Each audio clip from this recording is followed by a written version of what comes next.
call Molly Dixon. I'm here for my daughter. She's I'm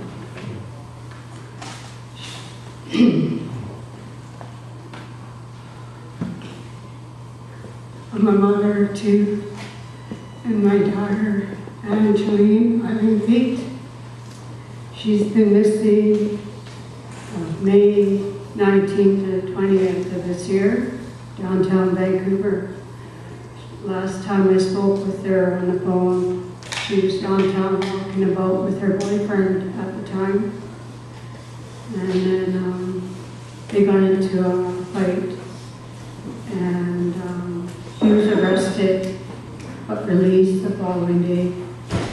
And I get mixed messages on her whereabouts.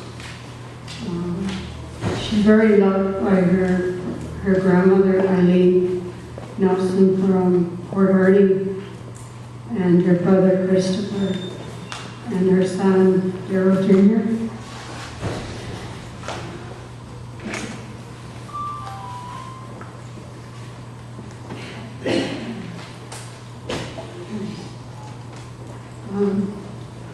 She has her aunties that love and miss her dearly too, and her cousins down in Vancouver.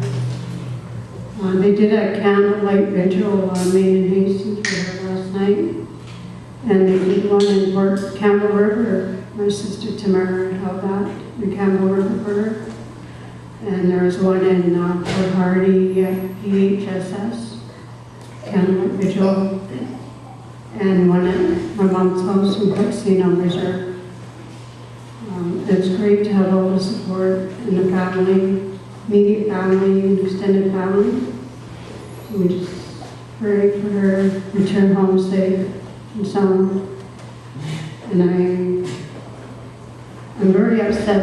I've been to the RCMP station here in town, explained my situation, my daughter being missing, and I didn't have any support to them at all here. I had to go through this with her. She's trying to help me in that area too.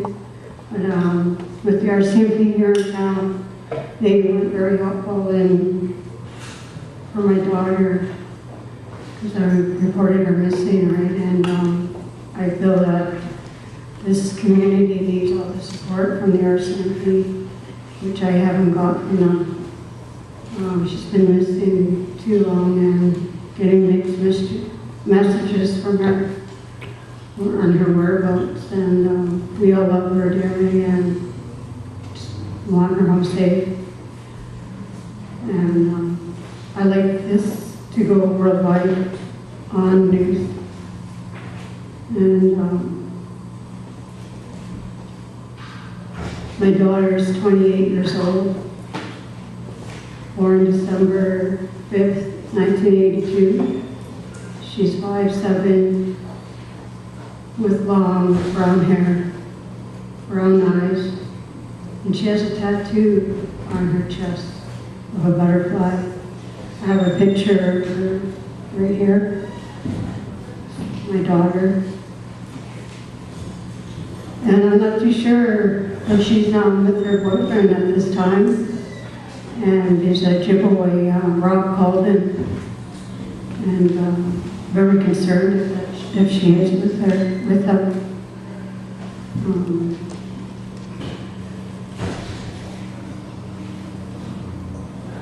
I got some bad news about her boyfriend, and I'm praying about that she's okay and no harm comes to her. I don't know what else to say. I just want this to go out, in the news. I'll fight for my daughter in Canada. She's a mother, young mother, has one child, and he's 7 years old.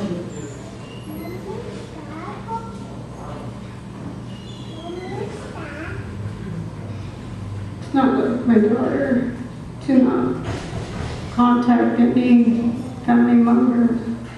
She's a young lady that keeps in contact with her grandma, her aunties, her brother, her son, as well as myself. And it's been too long. I'm asking for help to get this out on the news, worldwide, Canada news, for her return home. I'm afraid I can hear from her soon. My dear girl. Thanks, all relations.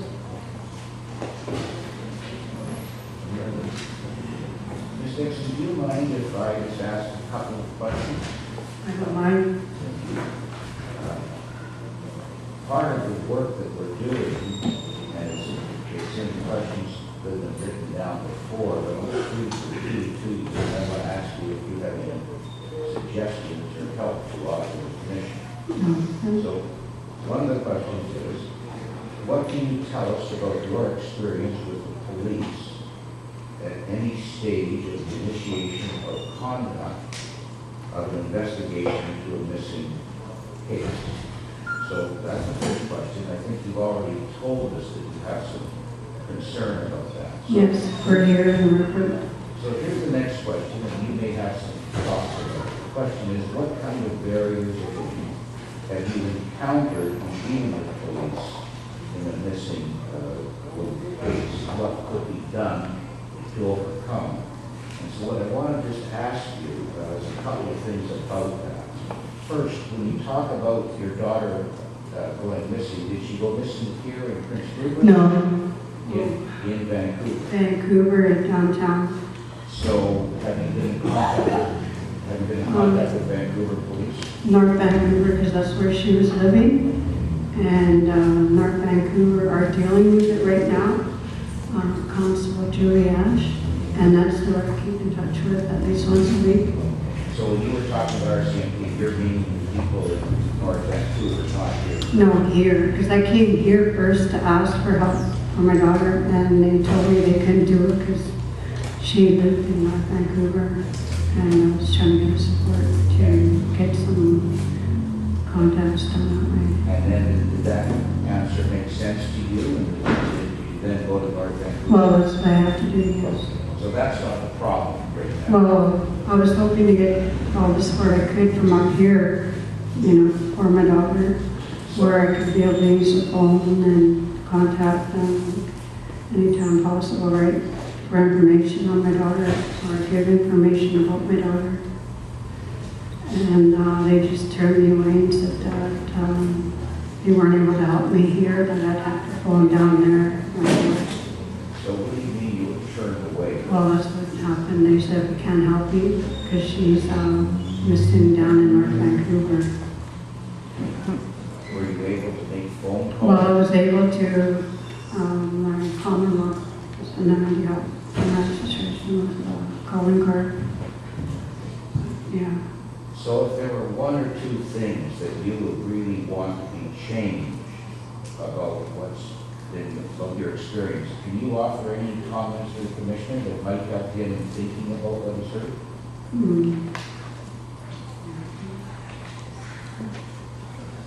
The RCMP definitely to step in and be more helpful in the area of my daughter being missing.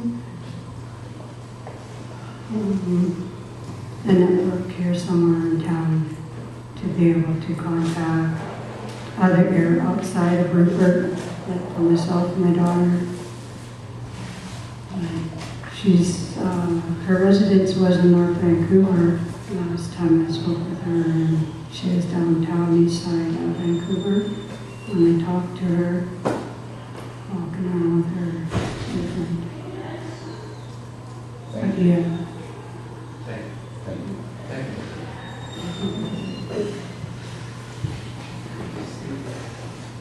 I'm sorry, I just had a question. I was in Victoria when Mike Bennett went missing, and I was curious as far as whether or not anybody was doing any TV broadcasts about the situation at all, or if anybody had used that media so far. Well, the RCMP put it on the Facebook news, and she's on Facebook for missing persons precinct. And I have Constable Ash. Plus we did a candlelight vigil for her, and picture was texted me last night from a family member down in Vancouver. And I believe that she was on CBC News last night. Yeah, I believe she will, in my heart. Thank you. I just have a question. Excuse me. I'm just wondering, besides the refusal from the RCMP to help you, were there any other agencies in this community or in the north that also turned you down for help? Yes, there was Darlene Wolf from the Salvation Army. I think she's here. Yeah, she was very helpful in that area. I was able to use her phone to contact Constable Ash down in North Vancouver in regard to my daughter, the information she has, and the information I have for her on what's my daughter. Yeah, so thanks very much, Darlene. Was yesterday the first media attention that you received? Yes, it was. And that was downtown Vancouver, right at the Carnegie Center, Main and Hastings. I talked to her on the 20th of May, and I asked her, well, she usually gets some texts me at least twice a week, and she was downtown there with her boyfriend, which I'm not sure if she's still with them. And I have very worried concerns with that. I just got word from my mom that Rob called, and that's his name, he used to Giveaway. And there's the RCMP are out there looking for him to find out what's going on with my daughter. He's a risk, the guy she's with, to my understanding. To my understanding, through my son and my mom, that her boyfriend had a history 15 years ago. So I'm very concerned on her safety. That's why I'm here today. But yeah, that's the first one last night, downtown Vancouver. I'm a survivor myself for downtown east side. I was down there 1980, survival, and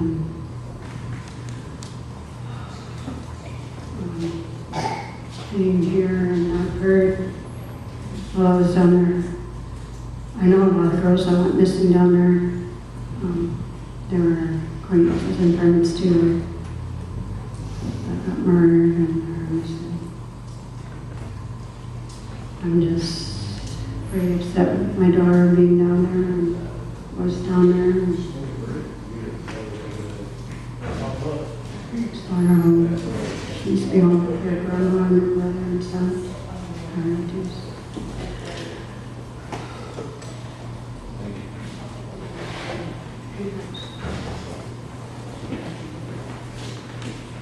Thank you on that note. I think we need another 5-minute break.